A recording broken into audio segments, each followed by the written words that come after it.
মোৰ নাম শ্ৰী পংকজ বৰুৱা। মই এজন টিমন বটানী গাঁৱৰ কৃষক। মোৰ ঘৰ সাপেখাতি ৰহনত। মই প্ৰায় 7 চনমানৰ পৰা খেতিৰ লগত জড়িত। 2007 চনমানৰ পৰা অলপ কৰিছিলোঁ, কিন্তু 2010 চনমানৰ পৰা মই উদ্যান শস্যৰ লগত জড়িত হৈ পৰিছোঁ। আমি যিহেতু দেখিছোঁ মানে লগতে শাকৰ খেতিও কৰা আছে, এইটো মানে কেতিয়াৰ পৰা কৰা আছে? মই 2007 চনমানৰ পৰাই শাকৰ খেতি কৰিছোঁ, কিন্তু 10 চনমানৰ পৰাহে উদ্যান খেতিৰ লগত খেতি জড়িত কৰিছে। হৈছোঁ। আপুনি যিহেতু কৃষি উৎপাদনৰ লগত ইমান দিনে জড়িত হৈ আছে, এই মানে সুবিধা অসুবিধাখিনি কি পাইছে ইমান দিনে? কৃষিটো চাওক, অসুবিধাটো থাকিবই।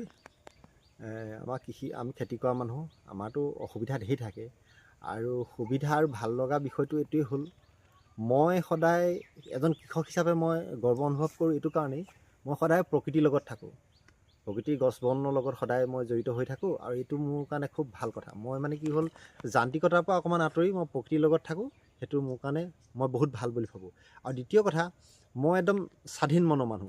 মই অকণ সেইকাৰণে স্বাধীনতা আছে, খেতিত স্বাধীনতা আছে। আপোনাৰ অন্য কিবা এটা আমি চাকৰি সময়ত যাব লাগিব, সময়ত আহিব লাগিব।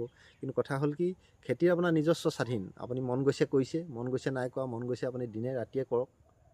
আৰু ইয়াত মানে আপোনাৰ বাধা দিওঁতা কোনো নাই।